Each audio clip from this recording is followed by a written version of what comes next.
What's up, everybody? Back for another beer review, and today marks the beginning of another theme week here on the channel. So it's been about 4 months, give or take a few days, since I've done a theme week on the channel. The last one I did was the 450 North Brewing Company theme week back, I believe it was in late December, and that was a lot of fun. So I was like, let's do another one. It's been 4 months. It's time for another theme week. So this week's theme is a barrel-aged Michigan beers. So each and every single day this week, I'll be posting a review that includes at least one barrel-aged beer from the great state of Michigan. I'm super pumped to get into all of these, so let's get the show started. The first beer that I'm reviewing comes from the Griffin Claw Brewing Company, and they're out of Birmingham, Michigan.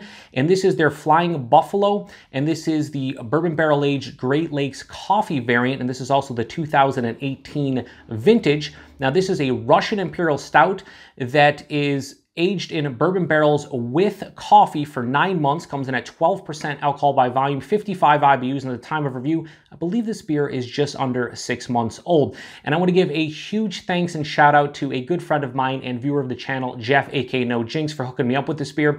Jeff is actually sponsoring pretty much this entire week. Aside from the 2 live reviews I'm doing later this evening, he's basically responsible for all the rest of the beers. So thank you very much, Jeff. I'll post a link in the description box to the beer mail unboxing video I did of all the goodies Jeff sent my way. It was about a month ago, and there were so many good barrel-aged Michigan beers. I was like, there has to be a theme week, right? There should be, and here we are. So I really do appreciate it, Jeff. I'm thinking that most of these are going to be quite delicious. So when it comes to Griffin Claw, I've had a few beers of theirs. My favorite I've had is their Oblivious, which I believe is a barrel-aged wheat wine.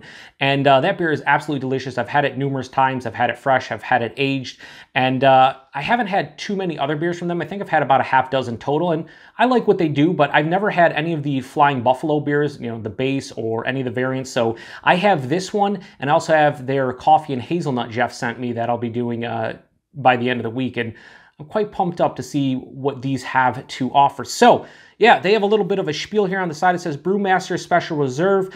Beer is one of the few worldly items capable of transcending cultural barriers, bringing people together on a global scale. Coffee is another. We age the two in bourbon barrels together for 9 months, or until they become one balanced and united force to aid the common good of humankind.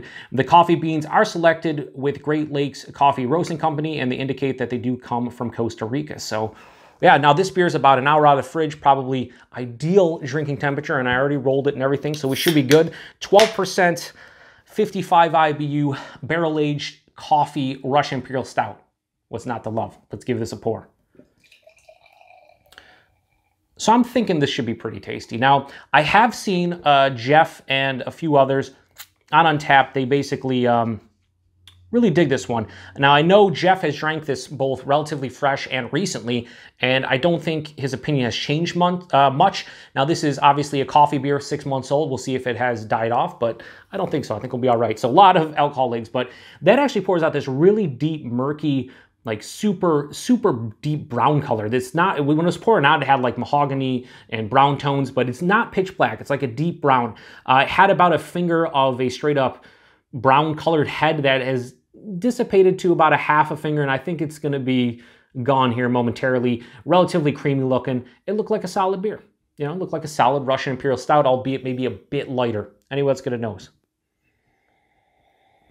Ooh, that smells like straight up black coffee with a little bit of cream in it. There's a nice malt sweetness there. I'm not going to say vanilla or lactose or anything. It just has a very nice malt sweetness. It's kind of more like caramel and toffee and sweeter milk chocolate vibes. There is like a spiciness in here, probably coming from the coffee itself, maybe from the barrels. I know my buddy and fellow beer tuber Paul over at PA Brew News will always say like he gets a spicy whiskey component. I could see that in here. Now as I'm smelling, getting a little bit more of like a vanilla, oaky presence from the bourbon. Now this is not like a huge bourbon bomb at this point, 6 months, you know, into its life. And same thing with the coffee. It's not super intense. There's a nice, subtle, almost muddled flavor or a muddled aroma from the coffee and the bourbon as well. This has really big roasty caramel, toffee, milk chocolate, dark chocolate, Russian Imperial Stout vibes that, you know, is then covered and blanketed by that bourbon and that coffee. Yeah, it smells absolutely, for 12%, this smells super reserved. I mean, the flavors, I keep on saying flavors, the aroma, the aromatics of this one, really nice, but they're more subtle than I anticipated based on the fact that it's 12% and that it is barrel aged with coffee. Like, I mean, I thought this would be like punching me in the face, and it's nice and reserved and just like subtle. This smells like it's gonna be super drinkable. So let's see what it has to offer in the taste. Cheers, everyone. And thanks again, Jeff.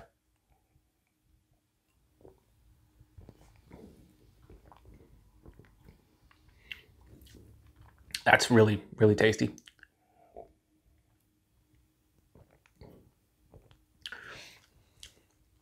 Wow, so this did a 180 on me. I've had a lot of beers lately that have been, you know, flipping the script from the taste, or from the aroma to the taste.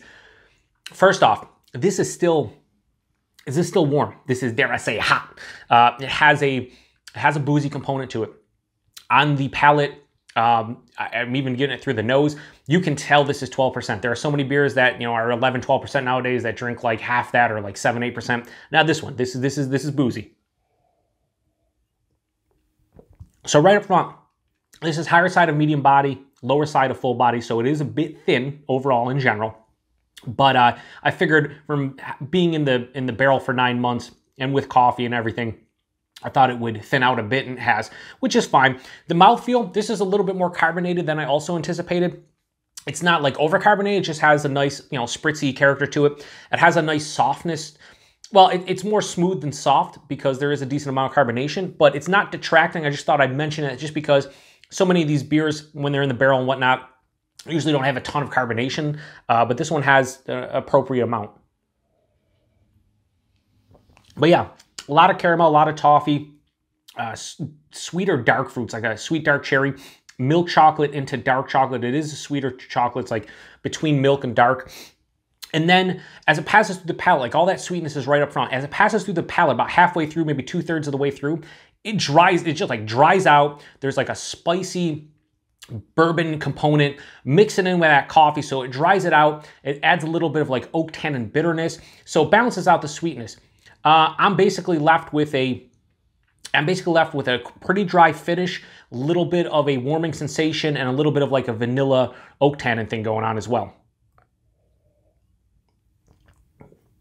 This is, again, the nose was indicating to me this was going to be subtle and muddled and reserved, and it was going to be probably one that I could crush. Then I'm tasting it, not so much. It's one of these beers that I'm going to have to sit and sip for a while. Probably take me a good hour, maybe even longer to put this one down. I'm taking more sips than I really want to just to see what I'm tasting. But this is one that I want to take a sip, you know, every couple minutes or maybe every 5 minutes, just because there's a lot of complexities here. There's a lot going on, but it's also big and boozy and whatnot. You can tell this is a huge beer. That said, I really do dig this one. There are a lot of things going on in this one. I would have liked to see how it tasted fresh, and then now, and maybe even you know, another can for like a year or 2 years from now. I feel like the booze is going to die off. That coffee will probably die off even more. You know, like I said, I get the coffee on the back end, and I get it like midway through the palate to the back end, but it's not, you know, big and in your face. Overall, though, I really do dig this one. I think it's really tasty. It's more of a sipper, but that said, I'm really enjoying this one quite a bit. So rating-wise, I'm going to give this like a low 4.25, so say like 4.2, 4.15.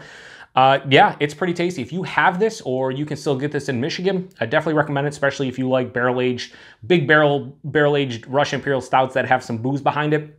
I do wish maybe there was a, you know, a little less booze and a little bit more emphasis on the coffee, which again, fresh, the coffee might have been, you know, screaming it in your face.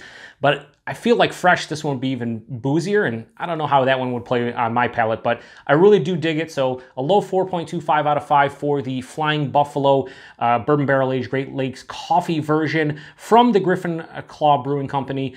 Pretty damn good beer, and I appreciate Jeff sending this one to me. Now I'm really interested to see how the coffee and hazelnut version of this one drinks, because yeah, I dig it. Anyway, appreciate you guys stopping by for another beer review. Remember, barrel-aged Michigan goodness this entire week should be a lot of fun. Anyway, till the next one. Cheers.